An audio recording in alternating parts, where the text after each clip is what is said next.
Alright guys, so here with the two-wheel drive, I wanted to go a different route for the build, and well, we're lowering it. So I bought like the biggest lowering kit I could, which was, well, the one I saw the most. I only punched it on eBay quick. It was lowered 4 in the front, all control arms. So I'm getting all new control arms, doing the tie rod ends, doing the brakes.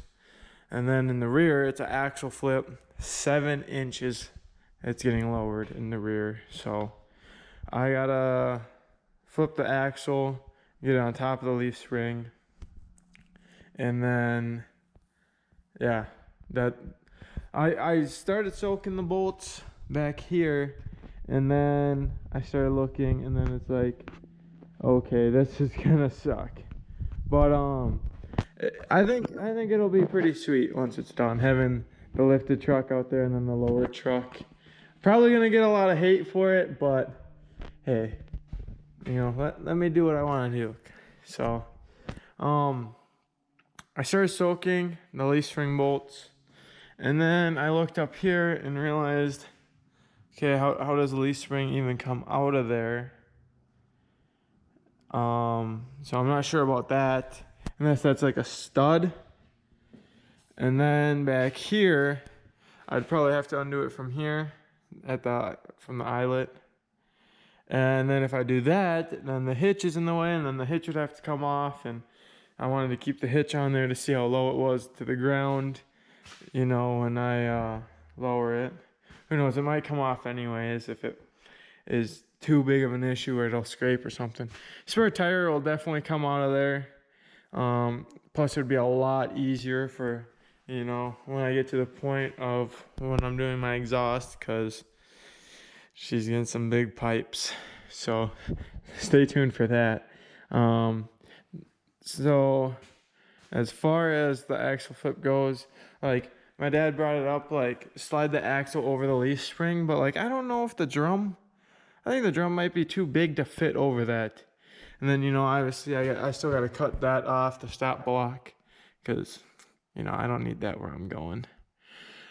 And yeah, so this is a little bit more work than I thought, but I also was thinking that it wasn't going to be easy, so, you know, it happens.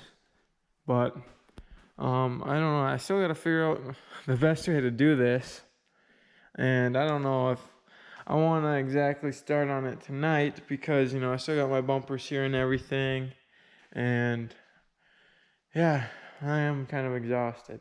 But I did get that O2 sensor changed out, and it still has a random multiple misfire.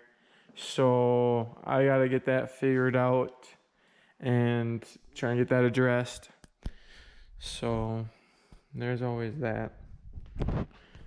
And yeah, so that's kind of an update. I was going to do the rear first, you know, kind of let it sit on the ground and see how big of a difference that makes. I think it'd be funny to see, especially with all the people just lifting the front of their trucks now. If I kept it stock and just dropped at the rear, how much she would squat. So that's why I'm doing the rear first, or I want to do the rear first, and then we'll move on to the front. And I'll just show you guys the front here. So basically in the front, so the strut is staying, the knuckle with the wheel bearing is staying, and well, the caliper is staying, and the sway bar itself. So I have new inner and outer tie rods, new control arms, which come with ball joints and everything. I'm getting brakes for it because the brakes suck on this thing.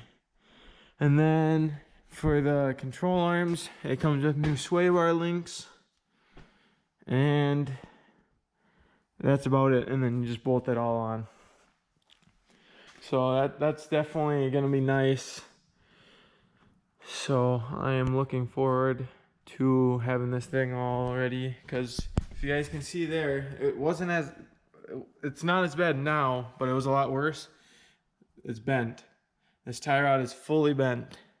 So figured just put a whole new front end in it.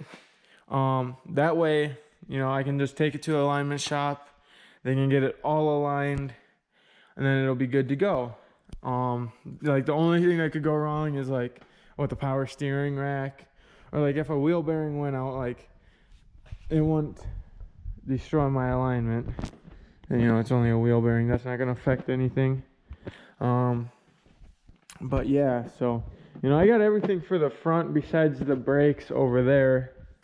And then I'm probably just gonna keep the struts the same. It would be nice to get them, you know, cleaned up, maybe a coat of paint. But I think that's just gonna you know, that's just how they're gonna be for now, is what I was trying to say. And yeah, I'm definitely planning on, like, you know, coating the whole frame and everything, because as you can see, this is just raw, and I want to cover that up a bit.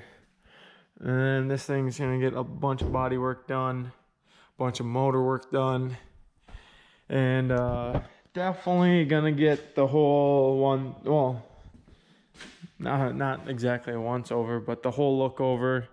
And definitely gonna get the TLC that she's been waiting for. So that's gonna be the winter project basically, but this is just some things that I wanted to do for now.